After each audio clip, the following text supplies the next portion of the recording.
Le code d'erreur HC dans les climatiseurs est lié à des problèmes de la carte électronique de contrôle située dans l'unité extérieure.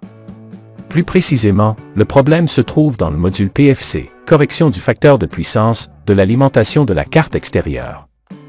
Le fonctionnement et la résolution des pannes de ce module seront expliqués ci-dessous. 1. La carte électronique extérieure reçoit le courant électrique du réseau, dans cet exemple, 220 volts de courant alternatif, Canada. Le module PFC reçoit ce courant via le pont redresseur ou les diodes. 2. Le pont de diode convertit le courant alternatif, qui circule dans les deux sens, en un flux de courant unidirectionnel, que l'on appelle courant continu, CC. 3. Après le pont de diode, le courant continu atteint une autre partie du circuit PFC, composé d'un transistor IGBT, d'un réacteur et d'une diode spéciale. À ce stade, en contrôlant un circuit électronique intégré, la qualité du courant fourni est améliorée en corrigeant le facteur de puissance.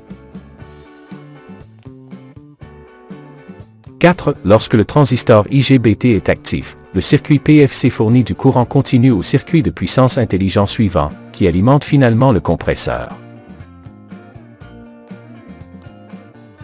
5. Lorsque le transistor IGBT est désactivé, le courant qui alimente le module de puissance intelligent est momentanément fourni par la variation du champ magnétique accumulé dans le réacteur lorsqu'il était activé. 6. Pour résoudre le code HC, il est recommandé de suivre ces étapes. A. Éteignez l'appareil et débranchez-le pendant plusieurs minutes. B. Rallumez l'appareil et vérifiez si l'erreur disparaît. C. Utilisez un multimètre pour vérifier si la tension fournie par le réseau est normale. Si la tension n'est pas normale, il est recommandé d'utiliser un stabilisateur de tension. D. Avec la carte électronique sous tension, mesurez la tension à la sortie du pont de diode. Si l'alimentation extérieure est de 220 volts de Canada, vous devrez mesurer 300 volts CC à la sortie du pont de diode. E. Si la tension correcte n'est pas présente, le problème vient du pont de diode. Débranchez l'appareil, attendez quelques minutes pour que les condensateurs électrolytiques se déchargent et vérifiez que les diodes conduisent l'électricité dans un seul sens et ne laissent pas passer dans le sens opposé. Si une diode montre une lecture différente des autres, remplacez-la.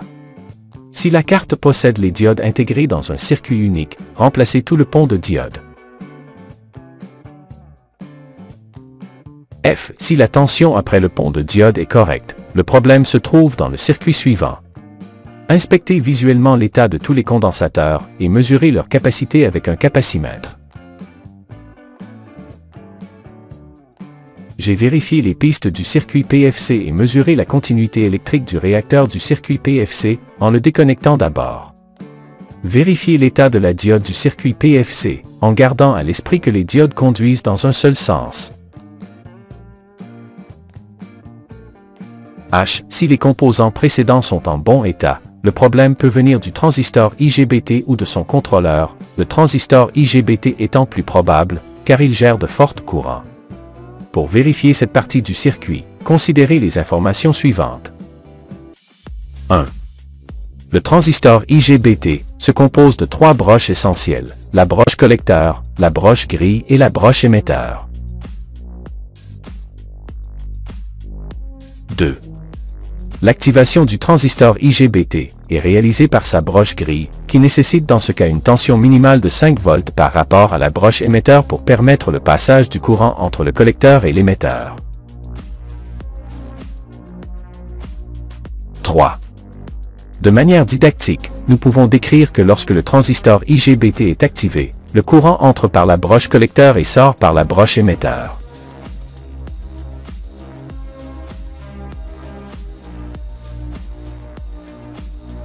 4.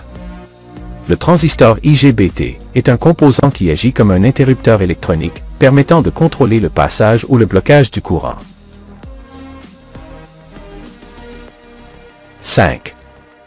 Lorsque la différence de tension entre la broche grise et l'émetteur augmente, la quantité de courant que le transistor permet de passer entre le collecteur et l'émetteur augmente également.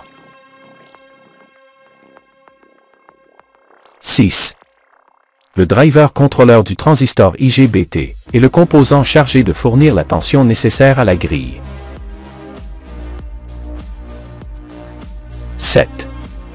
Le driver reçoit un signal du contrôleur principal de la carte électronique via l'une de ses entrées et, en fonction du signal reçu, fournit une valeur de tension via l'une de ses sorties, communiquant avec la broche grise du transistor IGBT. 8. Sur le graphique caractéristique de ce transistor, nous observons qu'à mesure que la différence de tension entre la grille et le collecteur augmente, le courant que le transistor IGBT permet de passer augmente également, se manifestant à travers ses broches collecteurs et émetteurs. 9. L'intégré de contrôle facilite à la fois l'allumage et l'extinction rapide du transistor IGBT, permettant sa commutation. 10. En moyenne, un transistor IGBT peut s'allumer et s'éteindre près de 200 000 fois par seconde. 11. À l'écran, le circuit typique d'un correcteur de facteur de puissance, courant sur les cartes électroniques des climatiseurs invertés, est présenté. Le contrôleur gérera le transistor IGBT pour contrôler le flux de courant selon les besoins.